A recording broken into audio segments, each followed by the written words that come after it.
எஸ்ஏபியில் வர சப்கான்ட்ராக்டிங் அப்படின்ற ப்ராசஸோட கான்செப்ட் என்ன அப்படின்னு சொல்லியிருந்தீங்க. ஸோ அந்த கான்செப்டை நான் சிம்பிளாக இதில் உங்களுக்கு எக்ஸ்பிளைன் பண்ணியிருக்கேன். ஸோ இந்த வீடியோ சேவ் பண்ணிட்டு இந்த வீடியோ ஃபுல்லாக பாருங்க. சப்கான்ட்ராக்டிங் ப்ராசஸை ஒரு சின்ன எக்ஸாம்பிள் கொடுத்து நான் உங்களுக்கு எக்ஸ்பிளைன் பண்ணுறேன். இப்போ ஃபார் எக்ஸாம்பிள் ஒரு கம்பெனிக்கு 100 ஆர்டர் வருது, ஆனால் அவங்களால ஒரு 50 தான் பண்ண முடியுது அவங்க கேட்ட எக்ஸாக்ட் டைமில்.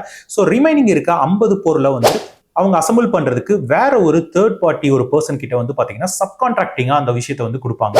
ஸோ இப்போ அவங்க ஒரு 50 லேப்டாப் மேனுஃபேக்சரிங் நீங்க எங்களுக்கு பண்ணி கொடுங்க அப்படின்னு சொல்லிட்டு ஒரு கம்பெனி அவங்க கிட்ட ரீச் பண்றாங்க அப்படின்னா, அந்த 50 லேப்டாப் மேனுஃபேக்சரிங் பண்றதுக்கு தேவையான ரா மெட்டீரியல்ஸ் எல்லாத்தையுமே பாத்தீங்கன்னா இந்த கம்பெனி அந்த ஒரு தேர்ட் பார்ட்டி பர்சனுக்கு சப்கான்ட்ராக்டிங் பர்சனுக்கு கொடுப்பாங்க. ஸோ அவங்க அந்த ப்ராடக்ட் எல்லாத்தையுமே அசம்பிள் பண்ணி நமக்கு அந்த ஆன் டைம்ல கொடுத்தா, ஸோ அந்த ஹோல் 100% வந்திருக்க ஆர்டரை இந்த கம்பெனிஸ் பாத்தீங்கன்னா முடிச்சிருவாங்க. ஸோ அந்த மாதிரி தான் சப்கான்ட்ராக்டிங் ப்ராசஸ் நடந்துட்டு இருக்கு.